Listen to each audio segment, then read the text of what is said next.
ఒరే బాబా, నీకు పని పాట లేదు. చిర్రా ఊరినో గోశాలనో గోకితే 4 వ్యూస్ వస్తాయి, 4 రూపాయలు వస్తాయి.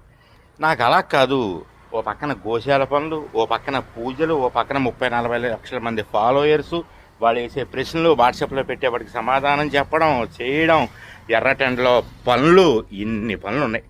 కాబట్టి నీకోసం మన చిర్రా ఊరి ఫౌండేషన్ పెద్ద ఛానల్ని వేస్ట్ చేయడం నాకు నచ్చట్లేదు. చాలామంది చెప్తున్నారు, అంటే ఆడో గుంట నక్క, ఆడికి మీరు ఎందుకంటే సమాధానం చెప్పడం అని చెప్పి వాళ్ళు అంటున్నారు. కాబట్టి ఇక నుంచి నువ్వు వేసే ప్రశ్నలకు కానీ, నీ మీద వేసే కౌంటర్లకు కానీ మన చిర్రా ఊరి వార్ యూట్యూబ్ ఛానల్లోనే నా వీడియోలనే వస్తాయి. ఇంకా చిర్రా ఊరి ఫౌండేషన్లో నీ గురించి చెప్పరు, ఎందుకంటే టైం బొక్కే వారం నీతో.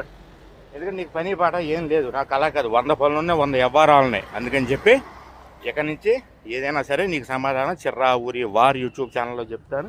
అలాగే నీకు టైం పాస్ అవ్వలేదనుకో, నీకు తప్పదులే. నీకు మరి వ్యూస్ కావాలి, నన్నో గోవింద సేవనో గోకితేనే నీకు వ్యూస్ వస్తాయి, లేకపోతే 100 మంది కూడా చూడరు నీ వీడియో. కాబట్టి మమ్మల్ని గోకితేనే, మా పేరు పెడితేనే నీకు ఓ 1000 వ్యూస్, 2000, 3000 వస్తాయి. కాబట్టి నీ వ్యూస్ నేను ఎందుకు చెడగొట్టాను, నీ అన్నాన్ని నేను ఎందుకు చెడగొట్టాలి? కాబట్టి ఇక నుంచి అలా చేద్దాం, సరేనా? మరి జయం.